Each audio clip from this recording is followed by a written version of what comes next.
কি রে মামা, তুই দি খড়ে খড়ে মাছ উঠেছ আর মোর তো একটা মাছ উঠতে আসে না। কি রে, ওরা দুইটা মাছ ধরতেছে, আমার ঘেরে মাছ ধরতেছে। দাঁড়া,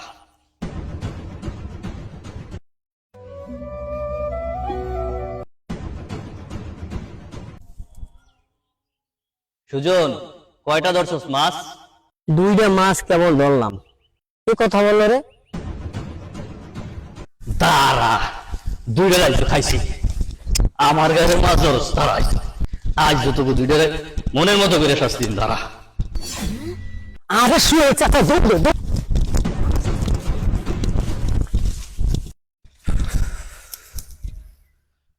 আয় রে, আমার ঘেরের মাছ তোরা এরকম চুরি করে প্রতিদিন খাস। দাঁড়া, তোকে দুইটার আমি খাইছি। সুজন না বারেক সর্দারের ছেলে? যাই, আজকে বারেক সর্দারের কাছে যাইয়া সুজনের নামে নালিশ দিয়ে আসি, আর আমার এই মাছের টাকা আমি জরিমানা আদায় করে নিয়ে আসি। যাই।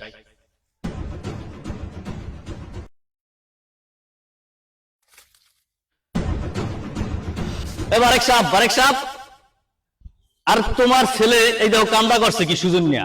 সুজন নিয়া এই দেখো আমার ঘেরে দেখো 250 গ্রাম একটা মাছ দেখো সারসি। এই মাছটা কয়েকদিন পরেই 2 কেজি হয়ে যেত, 3 কেজি হয়ে যেত।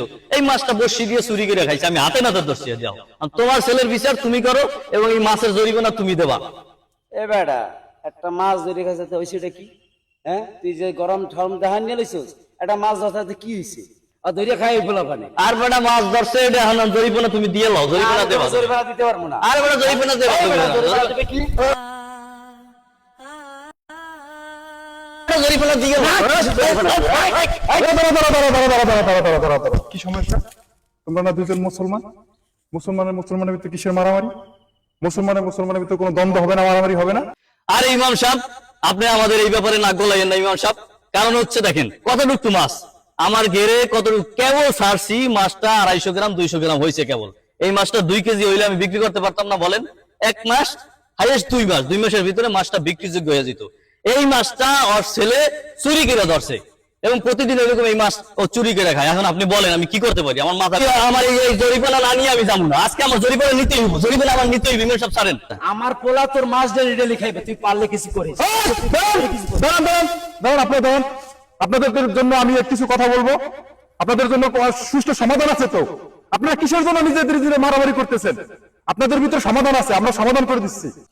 আচ্ছা, আপনারা যে ঝগড়া করতেছেন, আপনাদের ঝগড়ার মূল কারণটা কি? তাহলে ইমাম সাহেব আপনি শোনেন মূল কারণটা।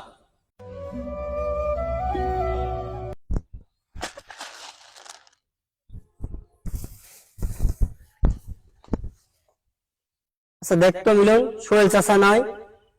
হ্যাঁ, তো সোহেল চাচা দেখা যায়।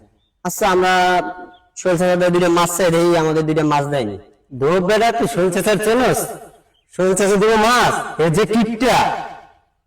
তবু দেখি, চল চল। চাচা চাচা, আসসালামু আলাইকুম। ওয়ালাইকুম আসসালাম। কি খবর তোমাদের? চাচা মাশাআল্লাহ, আপনার ঘিরে তো ভালোই মাছ হইছে, অনেক মাছ দেখা যায়। আমাদের দুটা মাছ দিবেন দুজনকে? কি আমার ঘরে মাছ হইছে আর মাছ তোকে 2 জনরে দিব? তোর বাপে মাছ চাষ করে গেছে? তুই না সুজন না, তুই বারেক সর্দারের ছেলে না? মাছের ধারে কাছে যদি তোরা দুইটা আহস, তোকে দুইটাতে পিড়াইতে পিড়াইতে খবর করে আলাম মাছ খাইবে আবার। জান তো, যা যা যা যা।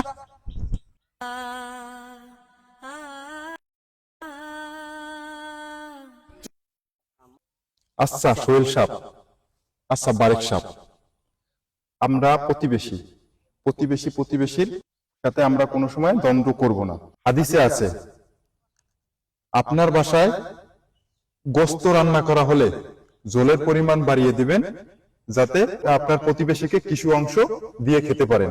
হাদিসে বর্ণিত আছে সে ব্যক্তি মুমিন না যে ব্যক্তি নিজে পেট ভরে খেলো অথচ প্রতিবেশীর না খেয়ে রইল।